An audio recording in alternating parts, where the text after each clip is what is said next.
तो गोड़ छू के गोड़ लगा थई सबके नमस्कार, सबको आशीर्वाद। बड़ों के चरणों में कोटि कोटि प्रणाम और छोटों के आशीर्वाद है। हम कजरी गीत गावत हैं, आप लोग सुनिए कैसन लगत है। कजरी ज़रूर बताना। एक लड़की जब शादी करके ससुराल में जाती है तो का कहती है, काम नहीं करे के है तो का कहती है टीन, सुनिए आप लोग। पति से कहती है कि दर्द हो लपिया नरमी कलाई में, भंगिया के पिसाई में ना। दर्द हो तपिया नरमी कलाई में, भंगिया के पिसाई में ना। अब पति भांग पियत रहल, इसे भोले बाबा पियत हन तो गौरा जी से भंगिया पिसवावेल। तो ससुरे में गईलिन तो काम तो करे ही पड़ी, और पियत हमें तो जरूर उनकर सेवा करे के पड़े। तो कहलिन दर्द हो लपिया नरमी कलाई में, भंगिया के पिसाई में। दर्द हो लपिया नरमी कलाई में, भंगिया के पिसाई में ना। हमसे भांग न पिसाई सुना ननदो का भाई। कल हमसे भांग योग नहीं पिसाई, कि सुन ल पहले हमके का करे के। तो हमसे भांग न पिसाई सुना ननदी का भाई। हमसे भांग न पिसाई सुना ननदी के भाई, सुना ननदो के भाई।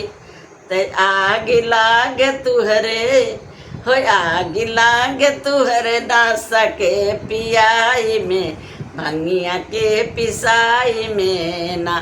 ते आग लाग तुहरे नसवा के पियाई में, भंगिया के पिसाई में ना। हमसे भंगिया न पिसाई सुनिल ननदी के भाई।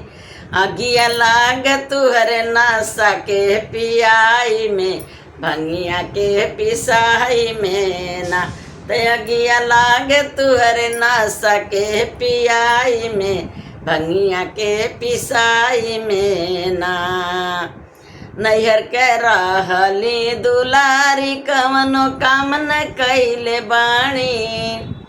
नैहर के रहली दुलारी, कवनो काम न कैले बाणी। कवनो काम न कैले बाणी। त दिनवा बीत जाला स्कूल के पढ़ाई में, भांगी के पिसाई में ना। त दिन काटत रहली स्कूल के पढ़ाई में, भांगी के पिसाई में ना। त दिन काटत रहली स्कूल के पढ़ाई में, भंगिया के पिसाई में ना।